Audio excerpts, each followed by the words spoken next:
कथा में आप जितनी देर बैठो तो आप लोगों को मालूम होना चाहिए कि जो भजन गुरु जी गाएंगे वो भजन आपको भी गाना, क्योंकि हमारे भजन नहीं होते, हम भगवान से प्रार्थना करते हैं इन शब्दों के माध्यम से कि हम पर भी कृपा करें। तो आपको भी अपनी वाणी में बोलना है साथ साथ, ऐसे दयालु नाथ से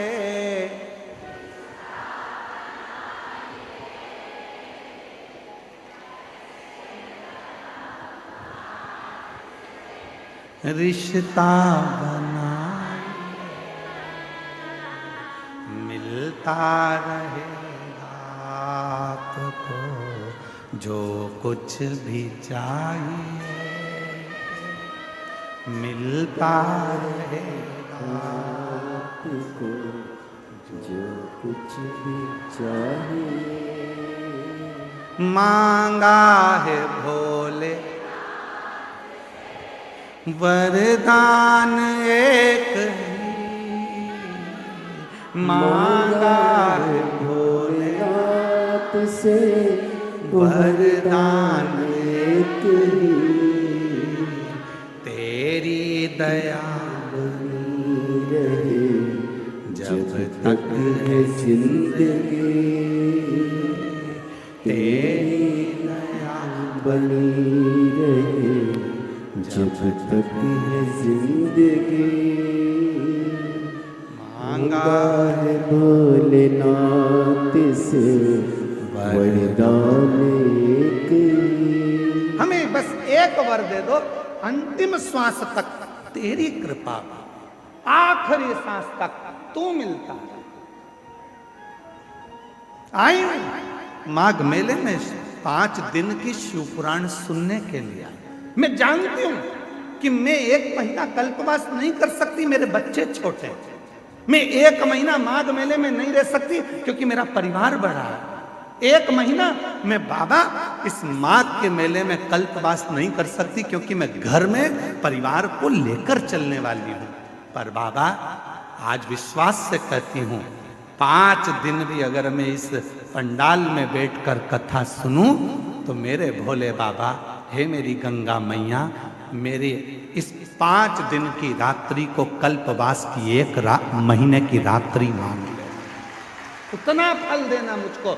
मैं 5 दिन रहूंगी, 5 दिन तेरा भजन करूंगी और 5 दिन में मुझे विश्वास है तू मुझे खाली नहीं भेजेगा, मेरी झोली खुशियों से भरकर भेज देगा। मेरा विश्वास है, मेरा भरोसा है।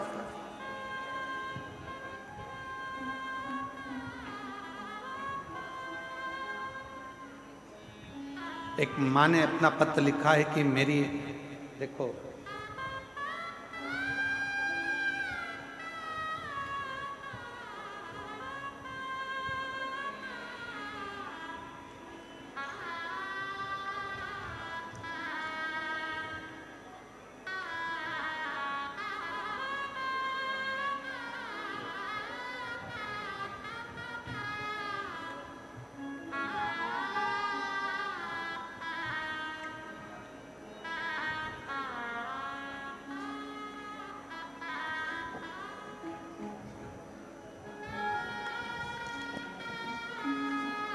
मेरा नाम नूतन सोनी है, मैं फतेहपुर जिले से आई हूँ। कहीं बैठी हो नूतन जी, आप ही हैं? ऐसा हाथ हिला दो एक बार, हाँ ऐसा हाथ हिलाओ, ठीक है। आइए आइए, एक बेलपत्र लेकर जाओ।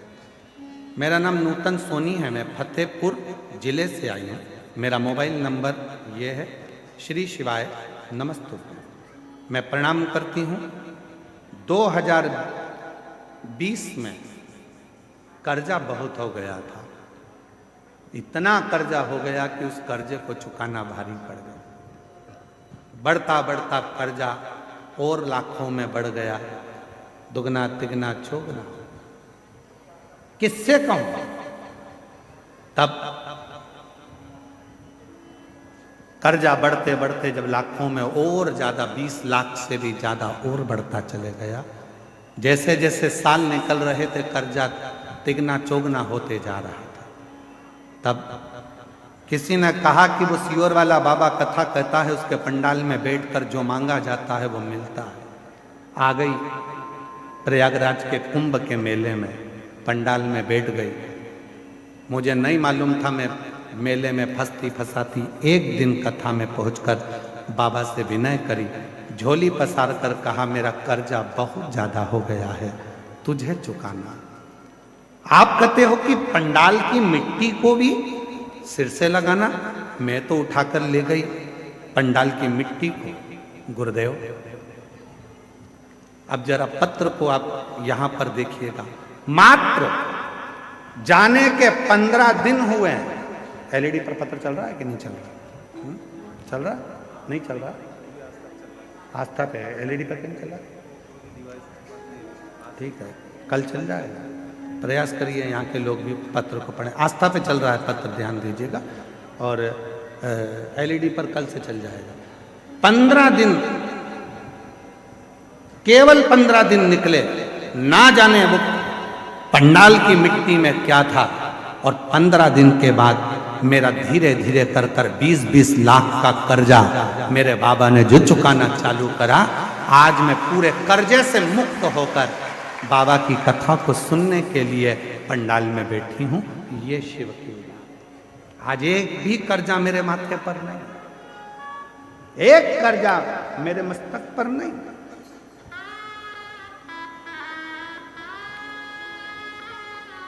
कौन देगा तुमको 20 लाख रुपए? तुम्हारे रिश्तेदार दे देंगे तुमको 20 लाख रुपए? बोलो, जम के बोलो जरा। 5 लाख दे देंगे, 10 लाख दे देंगे, 25 लाख दे देंगे, कोई तुम्हारा कर्जा चुकाने वाला नहीं होगा। कर्जे में डुबाने वाले मिलेंगे पर कर्जा चुकाने वाला नहीं होगा। और याद रखना, कर्जा तुमने किया है तो चुकाना भी तुम्हें है, मेहनत तुम्हें करना है। सियोर वाला महाराज आकर तुमको करोड़ों की गड्डी नहीं देगा, सियोर वाला महाराज आकर तुम्हें कहीं से गड़ा हुआ हंडा निकाल कर नहीं देगा। मेहनत तुम्हें करना पड़ेगा, एक लोटा जल तुम्हें चढ़ाना पड़ेगा। और जब मेहनत और लगन और शिव की भक्ति, ये त्रिवेणी का संगम एक जगह पर होगा तो 15 दिन क्या 5 दिन में भी कर्जा चुकाने की सामर्थ्यता तुम में बाबा दे। किसी बाबा के चक्कर में मत पड़ना कि कोई तुमको निकाल कर सोने का हंडा देगा। किसी बाबा के चक्कर में मत पड़ना कि कोई तुम्हारा दुख काट देगा। हाथ में खुजाल चली है तो तुम्हें खुजालना है, छींक तुम्हें आई है तो छींकना तुम्हें है, खांसी तुम्हें आई है तो खांसना तुम्हें है। उसी तरह कर्जा तुमने किया है तो चुकाना भी तुम्हें है। इसलिए मेहनत भी तुमको करना है, संघर्ष भी तुमको करना है, और साथ में शिव जी पर भरोसा भी तुम्हें करना है। शंकर पर भरोसा भी तुमको, कोई दूसरा नहीं। रोते नहीं है बेटा, रो नहीं है। आंसू पोछो पहले, उठो उठो उठो, आंसू पोछो पहले, आंसू पोछो पहले, आंसू पोछो। अच्छा खुश होकर जा, अब तो बाबा ने तेरे सब कर दिया। एक आंसू पोछ पहले, आंसू पोछ, आंसू पोछ पहले, आंसू पोछो। अच्छी खुश होकर एक बार जोरदार ताली बजाओ। शिव कृपा ऐसे दयालुनाथ से रिश्ता बनाइए, ऐसे दयालुनाथ से रिश्ता बनाइए, मिलता रहेगा आपको जो कुछ भी चाहिए, मिलता रहेगा आपको जो कुछ भी चाहिए। ऐसा करिश्मा होगा जो हुआ कभी नहीं, ऐसा करिश्मा होगा जो हुआ कभी नहीं। मांगा है भोलेनाथ से वरदान एक, मांगा है शंभुनाथ से वरदान एक, तेरी दया बनी है जब तक है जिंदगी, जिंदगी तेरी कृपा बनी रहे जब तक है जिंदगी। ये जीवन है। आए हो कथा सुनने के लिए, जहां जगह मिले वहां बैठकर, ये मत सोचना कि रोड है, रोड का किनारा है, तुम्हें जहां जगह मिले वहां बैठकर 2.5 घंटा 3 घंटा तो हम बोलते नहीं है कथा, फालतू की बात है कि हम 3 घंटा कथा बोलते हैं, नहीं, आधा घंटा तो आशीष बोलता है, 2.5 घंटे हम बोलते, और हम भी नहीं, वो बुलवाता है तो बोलते। 2.5 घंटे की कथा में जितनी देर बैठो उतनी देर आप उस बाबा से अपने मन की लगन को जोड़ने का प्रयास करना। ये सोचना सियोर वाला बाबा कथा नहीं कह रहा, गंगा के घाट पर, त्रिवेणी के घाट पर मेरा ओघड़ दानी कुबेरेश्वर महादेव तुम्हारी झोली भरने के लिए आया है और भर कर जाएगा। इस विश्वास के साथ कथा को श्रवण दे देगा, क्या ना देगा। किसकी सामर्थ्यता होगी? ये पत्र में लिख रही है वो बहन कि 15 दिन नहीं लगे और 15 दिन में मेरे लाखों लाखों का कर्जा चुका दिया। किसकी सामर्थ्यता होगी? कौन दे देगा लाखा? कौन सामर्थ्यता? उस परमात्मा की कृपा होगी तो उस परमात्मा ने अगर जगत ने तोड़ी और उसने जोड़ी, फिर किसी के बाप में दम नहीं है कि कोई तोड़ के बता दे। किसी के बाप में दम हो तो तोड़ के बता दे, जब वो जोड़ता है तो कोई नहीं तोड़ता। और हम और आप सब उलझनों में फंसे हुए विचार कर रहे हैं कि भाई कोई मिलेगा और कुछ दे देगा। ना ना ना, हम तो यहां तक कहेंगे, ए मेरी जीजियों, ए मेरे जीजाओं, बेटियों बेटाओं, मेरे बुजुर्ग माँ बाप, याद रखना, माघ मेले में अगर तुम्हें पड़ा हुआ किसी का मोबाइल भी मिल जाए, किसी की सोने की रकम भी मिल जाए, तो उस पर अपना हक मत बताना। ना जाने वो मोबाइल और सोने की रकम तेरे घर में जाकर कितना उपद्रव मचाएगी और ना जाने तेरे घर को कितना बर्बाद कर देगी, कोई भरोसा नहीं। यहां सोने की रकम ढूंढने मत आना। यहां कई लोग होते हैं, गंगा का पानी उतरता है तो चुंबक को डाल डालकर उसमें से सोने चांदी के सिक्के ढूंढा करते हैं। अरे धिक्कार है जो गंगा का पानी उतरने पर तुम सोने और चांदी के सिक्के ढूंढते हो। गंगा का पानी उतरने पर तुम उस मिट्टी में महादेव को ढूंढने का प्रयास करना, तो शायद तुम्हारी जिंदगी संवर जाए, शायद तुम्हारी जिंदगी संवर जाए। शिव महापुराण की कथा कहती है, जिस तालाब का जल कम होता है, जिस कुएं का जल कम होता है, जिस नदी का जल कम होता है, जिस सरोवर का जल कम होता है, वहां की मिट्टी को लाकर जब पार्थिव लिंग का निर्माण कर कर पूजन किया जाता है, तो उस नदी का जल स्तर जितना बड़ा होता है, उस नदी में जितना पानी पहले भरा होता है, उतना भंडार भोलेनाथ उसके घर में भरना चालू कर देते हैं। ये हमारा शास्त्र प्रमाण है। शिव को बनाने के लिए उसमें से मिट्टी ढूंढो, और तुम क्या ढूंढ रहे हो? चुंबक डाल के पैसा, चुंबक डाल के सिक्का, और लगे कितने हाथ में? 100, 200, 500, 1000, 2000, 1 लाख, 1.5 लाख रुपए हाथ में लगे होंगे। इससे ज्यादा क्या लगेंगे? 2 लाख लगे होंगे, इससे ज्यादा क्या लगेंगे?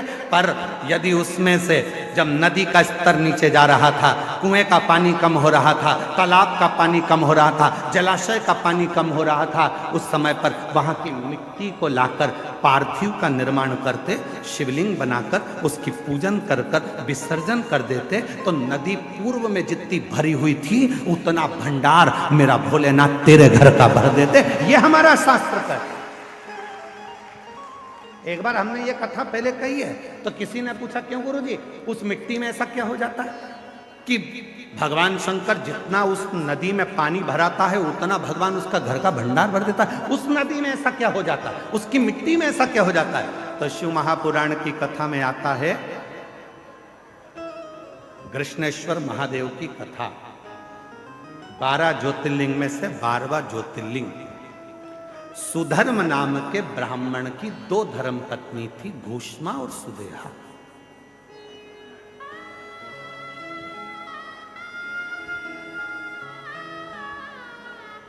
आप लोगों के मन में भी संशय होगा कि नदी का पानी उतरता है तो उसकी मिट्टी का शिवलिंग क्यों बनाया जाता है, उसका फल क्यों इतना कि भगवान का भंडार भर देता है। नदी, तालाब, बावड़ी, कुआं का पानी कम होता है तो उसकी मिट्टी को निकालकर उसका शिवलिंग बनाकर पूजन करने का फल क्या होता है। तो सुनो घृष्णेश्वर महादेव की कथा। सुधर्म नाम के ब्राह्मण की 2 धर्म पत्नियां थी, सुदेहा, घुष्म, 2। सुदेहा के घर में संतान नहीं है और घुष्मा के घर में एक बेटे ने जन्म लिया। बेटे ने जन्म लिया तो सुदेहा का मुख उतर गया, मेरे गर्भ से औलाद नहीं है, और घुष्मा को औलाद हो गई।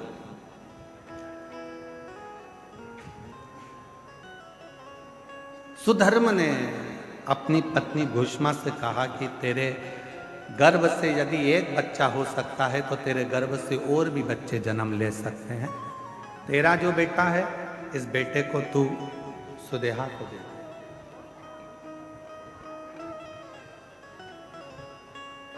इस बेटे को तू सुदेहा को दे दे।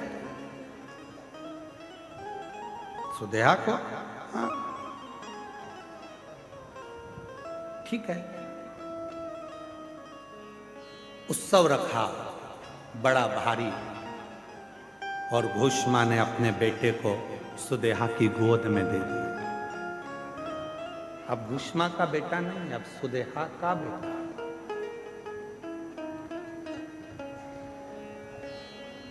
सुदेहा का बेटा। धीरे धीरे बच्चे को पाल पोस कर सुदेहा ने बड़ा किया। वो बच्चा जब बड़ा हो गया उसका विवाह हो गया, बहू घर में आ गई। बहू आई तो बहू को मालूम पड़ा कि मेरी असली सास तो घुष्मा है,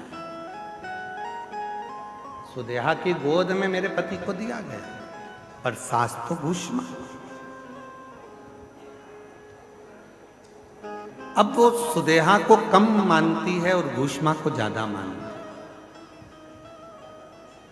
घुष्मा के लिए चाय लेकर जाए, भोजन लेकर जाए, नाश्ता लेकर जाए, पाँव पड़े, सुदेहा को पूछे नहीं। सुदेहा को गुस्सा आ गया, बहू मेरी और पूछ रही घुष्मा। बेटा ही नहीं रहेगा तो बहू किस काम की। रात को सोया था बेटा, बहू गई थी मायके और बेटा सोया था, तभी सुदेहा ने अपने बेटे के तलवार से काट काट के टुकड़े कर दिए। कपड़े में बांध लिए, सिर पे पोटली रखी, तालाब में फेंक। तालाब में फेंक, एक बावड़ी में, एक तालाब में। उस टुकड़े करे हुए शरीर को जब फेंका, सुदेहा आ गई। समय निकला, तालाब का जल नीचे जा रहा था और घुष्मा उसी सरोवर की मिट्टी को लाकर उसका शिवलिंग बनाकर पूजन कर मिट्टी के शिवलिंग को, पार्थिव शिवलिंग को सिर पे रखकर चली और तालाब में विसर्जन करने चली। मन में आया, बाबा बहुत दिन से मैंने अपने बेटे को नहीं देखा, ना जाने बेटा कहाँ चले गया, दिखता ही नहीं। बस वो पार्थिव शिवलिंग तालाब में गया। थोड़े से पानी में, जो पानी का स्तर गिर रहा था, टुकड़े टुकड़े हुए बेटा कई दिन पहले मरा था, वही बेटा तैरता हुआ बाहर निकल कर आ गया।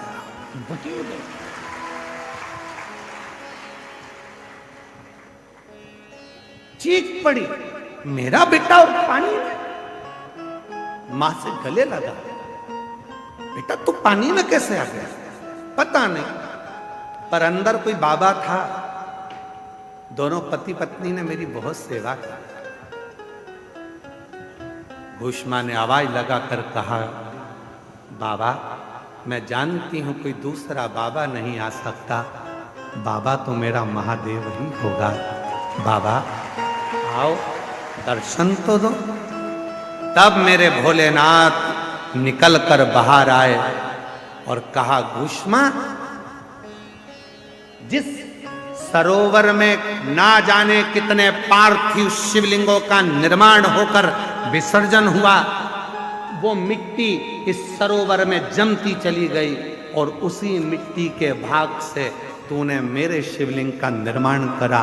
तो जितने जितने पार्थिव लोगों ने पूर्व में बनाए थे उन सब का कण कण मिलकर तूने मेरी आराधना करी, तो तेरा मरा हुआ बेटा भी जिंदा तुझे प्राप्त हो, जिंदा प्राप्त हो गया। बाबा, मेरा मन है कि आप इस भूमि पर निवास करो। शिव जी ने कहा तथास्तु, मैं तेरे नाम से, कृष्णेश्वर महादेव के नाम से 12वें ज्योतिर्लिंग के रूप में इस पृथ्वी पर विराजमान। 12वां ज्योतिर्लिंग का जो पूजन होता है, कृष्णेश्वर महादेव का जो पूजन होता है, कृष्णेश्वर महादेव की जो आराधना होती है, वो दुनिया के लोग जिस दिन समझ गए यहाँ जल का स्तर नदी का गिरा, गंगा जी थोड़ी खाली हुई, तुम चुंबक लेकर पहुंच गए, पैसा ढूंढने पहुंच गए, सोना ढूंढने पहुंच गए, चांदी ढूंढने पहुंच गए, नदी तालाब बावड़ी का स्तर गिरा, तुमने उसका पानी में सोना चांदी ढूंढा नहीं। जैसे ही नदी तालाब बावड़ी का पानी नीचे आए, उसकी मिट्टी को लाकर एक बार पार्थिव शिवलिंग का पूजन करो और आराधना करो। जैसे तेरी नदी का जल बढ़ता है, खूब बढ़ता है, ऐसे मेरे घर में भंडार भरना, सौभाग्य बढ़ना, संतान बढ़ना, वैभव बढ़ाना, तू कृपा करना। जैसे घृष्णेश्वर पर, भूष्मा पर तूने करुणा करी, वैसे मुझ पर कृपा करना। वो करेगा, पर हम उल्टे हैं, हम पैसा ढूंढ रहे हैं।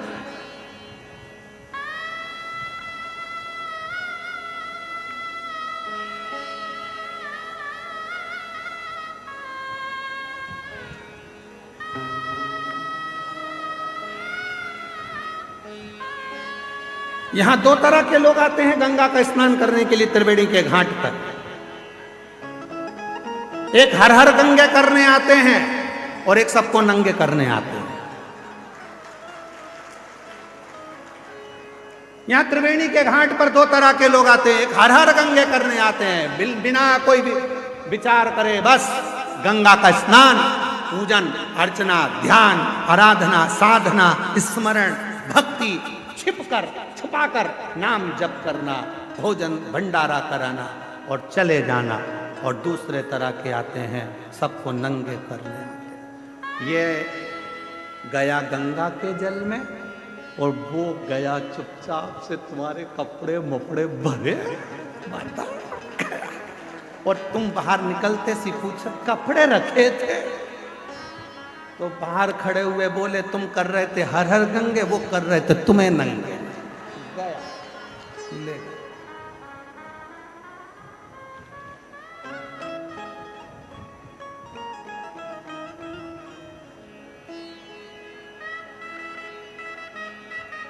एक चतुर व्यक्ति होता है, गंगा नहाने से पहले अपने कपड़े अपने पहचान वालों को देकर जाता है। बोलो रे जल्दी से बोलो, सही है कि गलत है?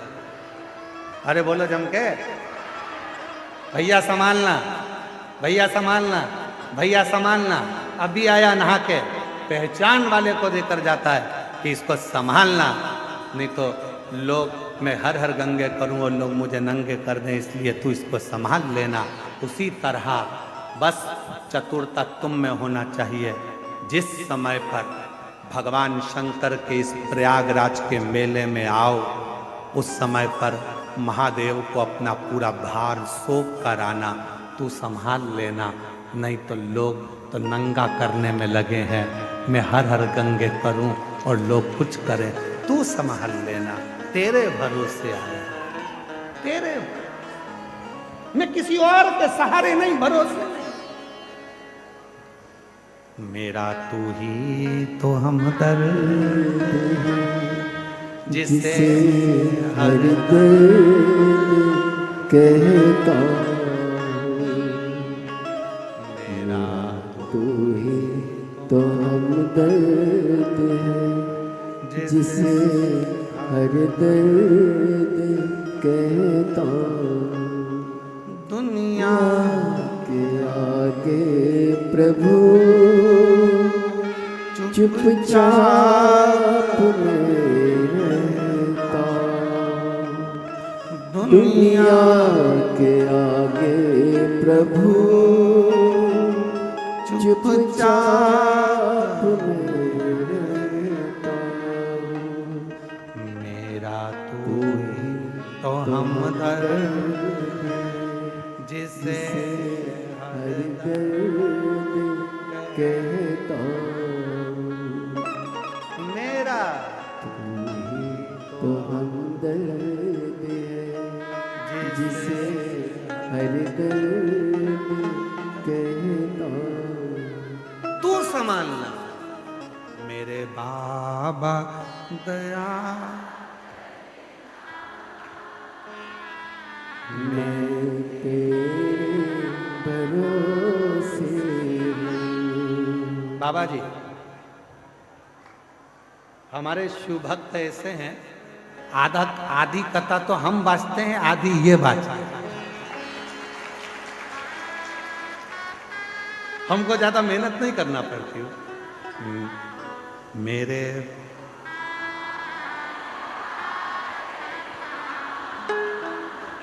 मैं तेरे मेरे बाबा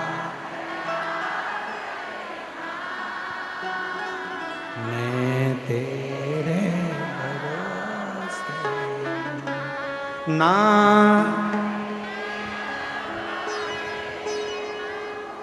ना परिवार के भरोसे हूँ, ना घर के भरोसे हूँ, ना परिवार के।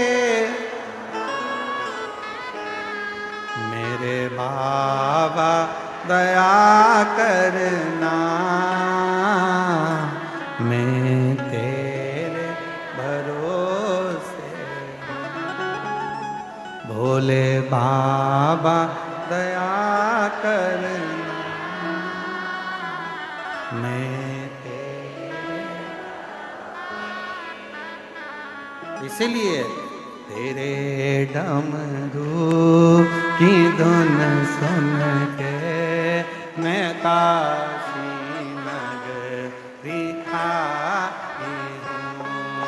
तेरे डमरू की धुन सुन के मैं काशी नगरी आई हूँ। तेरे डमरू की धुन सुन के मैं काशी नगरी आई हूँ। तेरे डमरू आओ से सुन के मैं काशी नगरी आई हूँ।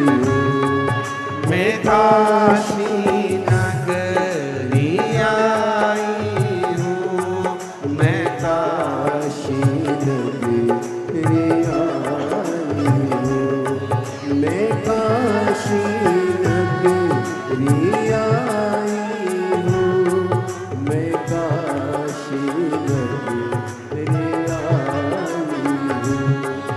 मेरे भोले ओ हम भोले मैं काशी नगरी आई हूँ। मेरे भोले ओ बंदोले मैं काशी नगरी आई हूँ। सुना है हमने ओ भोले तेरी काशी में गंगा है। सुना है हमने ओ भोले तेरी काशी में गंगा है। सुना है हमने ओ भोले तेरी काशी में गंगा है। सुना है हमने ओ भोले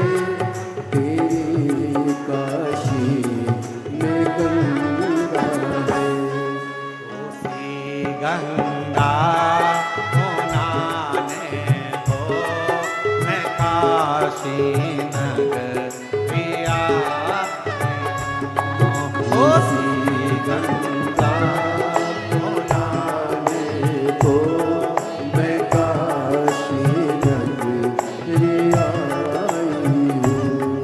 मेरे बोले ओ बम बोले मैं काशी नगरी आई हूँ। मेरे बोले ओ बम बोले मैं काशी नगरी आई हूँ।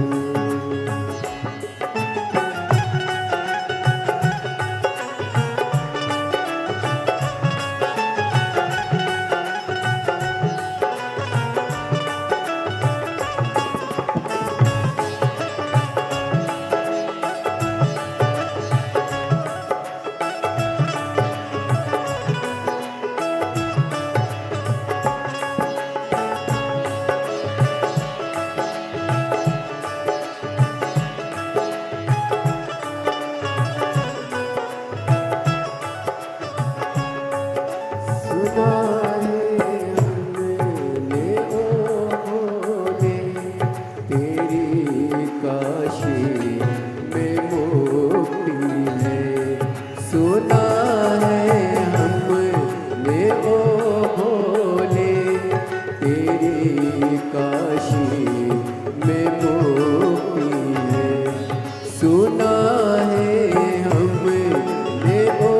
भोले तेरी काशी में मुक्ति है।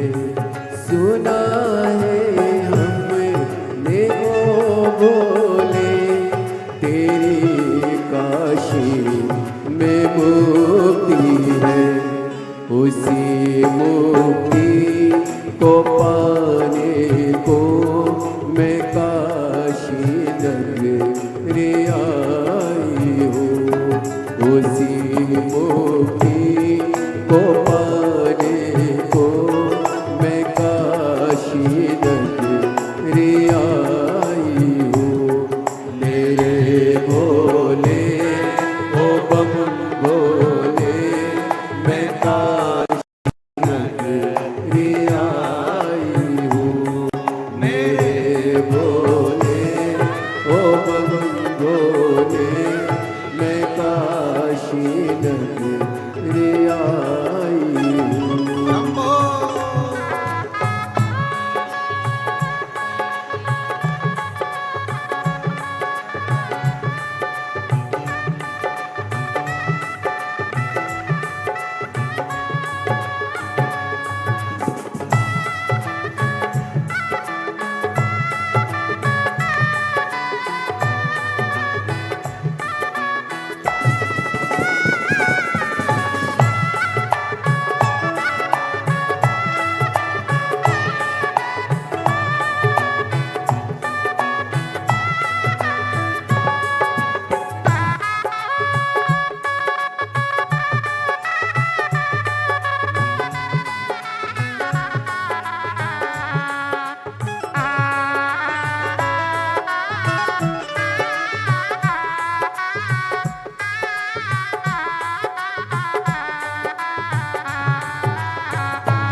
सुना है हमने ओ भोले तेरी काशी में गौरा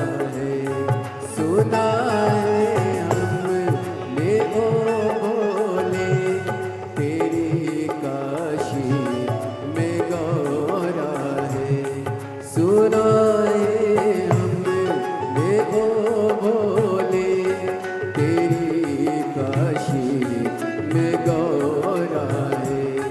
सुना है हमने ओ भोले तेरी काशी में गौरा है। उसी गौरा को पाने को मैं काशी नगरी आई हूँ। उसी गौरा को पाने को मैं काशी नगरी आई हूँ। मेरे भोले ओ बम भोले मैं काशी नगरी आई हूँ। मेरे भोले ओ बम भोले मैं काशी नगरी आई हूँ। मेरे भोले ओ बम भोले मैं काशी नगरी आई हूँ। मैं काशी नगरी आई हूँ। मैं काशी नगरी आई हूँ। मैं काशी नगरी आई हूँ। मैं काशी नगरी आई हूँ। अपने स्थान पर बैठकर बाबा को अपने मन का भाव कहिए, दिल से प्रार्थना करिए, विनय करिए, निवेदन करिए, विनती करिए। भाव से बाबा को अपने मन का भाव कहिए, हृदय से प्रार्थना करो, विनय करो, निवेदन करो। जहाँ जगह मिले वहाँ बैठकर विनती करो, निवेदन करो, विनय करो। साथ में बोलिएगा, विनय करिएगा, निवेदन करिएगा, प्रार्थना करिएगा।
शमशान वासी